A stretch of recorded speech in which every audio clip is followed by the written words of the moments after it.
Biro lang, 2-5 at 1-7 dito. Touche, touche. Ace-Deuce laban sa Jack-Deuce. Medyo panalo ako ngayong summer sa totoo lang, pero ang mapunta na sa ganito kalalim sa cash games, medyo bago to sa akin. Samantala, may wheel gutter sa turn, laban sa diamond draw, si Jasper.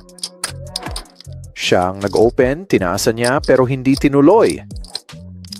At pwede nitong bigyan ng pagkakataon si Gonsalves na gumawa ng ingay. Kung iisipin natin na tapat ang check back, at ayun na nga, heto na ang 1 milyon.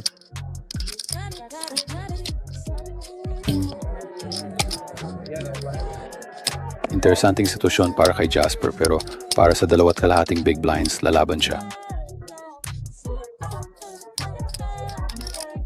Walang nakakuha ng magandang baraha sa 10 of spades na river habang lumalaki ang pot sa 4.6.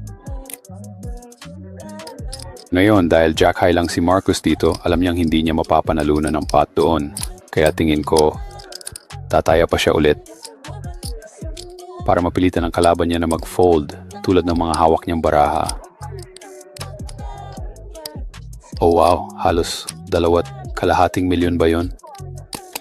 3? Oh wow. Hindi madaling sitwasyon kung ace high lang ang hawak mo. Alam mo naman, sa takbo ng laro, pumalag ang kalaban mo. Oh wow! At hindi nagtagal si Jasper para kaswal na i-flick ang call habang Galing ng call, galing ng niya lang na gustong-gusto ni Gonsalves na pasukuin ako rito bilang mid-stack sa isang three-way na laban pero walang pakialam sa ICM. Ipakita mo ang araw sa akin ng pot. Isa yan sa, ibig kong sabihin sa tingin ko, dun lumalabas ang galing ni Jasper sa cash games. Isa yan sa mga parang Basta cash game na flick cash yun. game na call talaga na parang, hindi pre, ipakita mo muna sa akin yan.